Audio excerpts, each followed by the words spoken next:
শ্রীমদ্ ভগবদ্গীতার 18টি অধ্যায়, এগুলি যোগ বলে অভিহিত।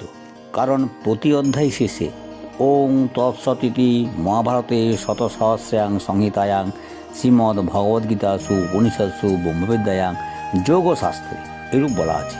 প্রথম অধ্যায়ের নাম অর্জুন বিষাদ যোগ। মোহে বশীভূত হয়ে মানুষ কি করব কি করব না এই দ্বিধাগ্রস্ত হয়ে কর্তব্যচ্যুত হয়ে পড়ে। যেসব লোক ভগবান কি, ধর্ম কি, পরলোক কি ইত্যাদিতে শ্রদ্ধাশীল, তারা প্রায়ই দ্বিধাগ্রস্ত হয়ে পড়ে। তারা ভাবে, যদি আমি এসব কাজে ব্যস্ত হয়ে যাই তাহলে ঘরের সাংসারিক কাজ ঠিকমতো করতে পারবো না, ফলে আমি সংসারের লোকের কাছে খারাপ বলে প্রতিপন্ন হব। আবার যদি শুধু সংসারের কাজে ব্যস্ত হয়ে যায় তখন আবার আমার আধ্যাত্মিক উন্নতি হবে না। এরূপ অস্থিরতা অর্জুনের মধ্যেও এসেছিল। তাই তিনি ভেবেছিলেন, আমি যদি যুদ্ধ করি তাহলে বংশ নষ্ট হবে, আবার যদি যুদ্ধ না করি তাহলে কর্তব্যে অবহেলা হবে। কিন্তু গীতা জানতে হলে প্রথম অধ্যায় থেকেই তো জানতে হবে। প্রথম অধ্যায়ে প্রথম শ্লোক হচ্ছে গীতার রহস্য। তাই এই রহস্য ভেদ করতে হলে আমাদের প্রথম শ্লোকের মর্ম উদ্ঘাটন করতে হবে।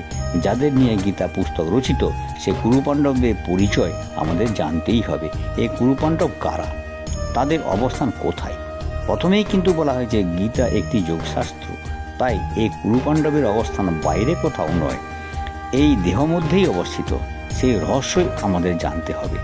গীতা শুরু হচ্ছে ধৃতরাষ্ট্রের কথা দিয়ে। ধৃতরাষ্ট্র উবাচ, এই কথা দিয়ে। ধৃতরাষ্ট্র হলো পাণ্ডবদের বড় ছেলে, কিন্তু সে তো বাইরের কথা, ভেতরের কথা আছে। সেটি কি?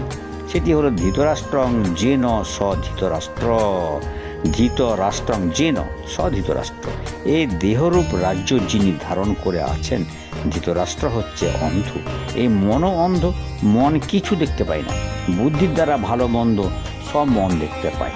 অন্ধ মনের চোখ না থাকায় যুদ্ধের বিষয়ে সঞ্জয়কে সমপ্রকারে জয় হলে যার প্রকাশ হয়, অর্থাৎ দিব্যদৃষ্টি, তার কাছে মন জানছে যে ধর্মক্ষেত্রে কুরুক্ষেত্রে যুদ্ধার্থীগণ কি করলেন। শ্লোকে তাই বলা আছে, ধর্মক্ষেত্রে কুরুক্ষেত্রেই সমবেতা যুযুৎসব মামকা পাণ্ডবাশ্চৈব কিম অকুর্বত সঞ্জয়। ধর্মক্ষেত্রটি কোথায়? সেটি হলো শরীর। ভগবান বলেছেন, ইদং শরীরং কৌন্তেয় ক্ষেত্রমিতে বিধেয়তে। আর কুরুক্ষেত্র কি না? শরীরই হলো ধর্মক্ষেত্র।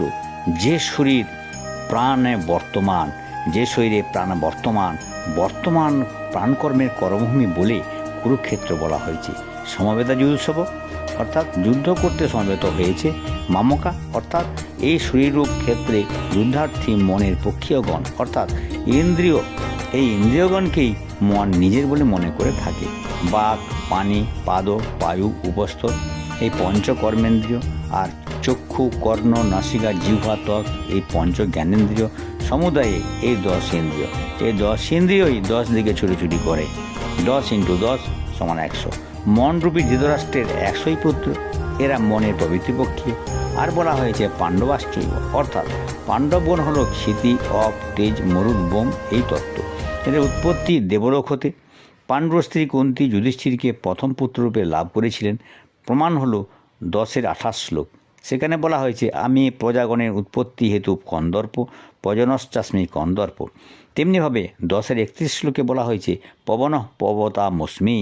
যিনি ভীম হয়ে পুত্ররূপে কুন্তী লাভ করেন, সেভাবে তৃতীয় পুত্র অর্জুনকেও লাভ করেন। দেবানামস্মি বাসব। এ প্রাণী যে অগ্নিস্বরূপ তাই বলা হয়েছে বসুনাং পাবকশ্চাস্মি। আর চতুর্থ ও পঞ্চম পুত্রকেও মাদ্রী লাভ করেন, যে মাদ্রী কুন্তীর কাছ থেকেই শক্তিমতী হয়েছিলেন। নকুল ও সহদেবকে লাভ করেন। দেহরূপ ক্ষেত্রে নিম্নস্থানে মূলাধার ও স্বাধিষ্ঠান, যা ক্ষিতি আর জল তত্ত্বের স্থান হতেই নকুল ও সহদেবকে লাভ করেন। ক্ষিতিতত্ত্বই সহদেব, যিনি বৈদিক শাস্ত্রের প্রবীণ। বৈদিক শাস্ত্রের বস্তু আদি মৃত্তিকাতেই উৎপন্ন। আর অপ হচ্ছে নকুল, কুল জলেরই পাওয়া যায় না। তো এভাবে অর্জুন তেজস্তত্ত্ব, তার ক্ষেত্র হল নাভিস্থান, নাম মণিপুর। আর বায়ুতত্ত্ব হলো ভীম, ভীম হলো বায়ুপুত্র মরুদ। স্থান হলো হৃদয়, যার নাম অনাহত চক্র। আর বোম হলো আকাশ, যেখান থেকে যুধিষ্ঠিরের উৎপত্তি। এই জন্য যুধিষ্ঠির সশরীরে স্বর্গে গিয়েছিলেন। আকাশতত্ত্বে মহাকাশে লয় প্রাপ্ত হয়েছিলেন, এটি আজ্ঞাচক্র। এই পঞ্চতত্ত্বর পঞ্চপাণ্ডব নিবৃত্তিপক্ষীয়, এরা আত্মরাজ্য স্থাপন করতে যান। আর মনোরূপী ধৃতরাষ্ট্রের শতপুত্র হচ্ছে প্রবৃত্তিপক্ষীয়, এরা মনোরাজ্য স্থাপন করতে চায়। এই হলো অন্তর্নিহিত ব্যাখ্যা। তাই এই পঞ্চতত্ত্বের গুণসমূহ এবং ইন্দ্রিয়গণ সমবেত হয়ে কি করলেন এটি জিজ্ঞাসা অর্জুনের। এরপর দ্বিতীয় অধ্যায় আরম্ভ। এই পর্যন্ত।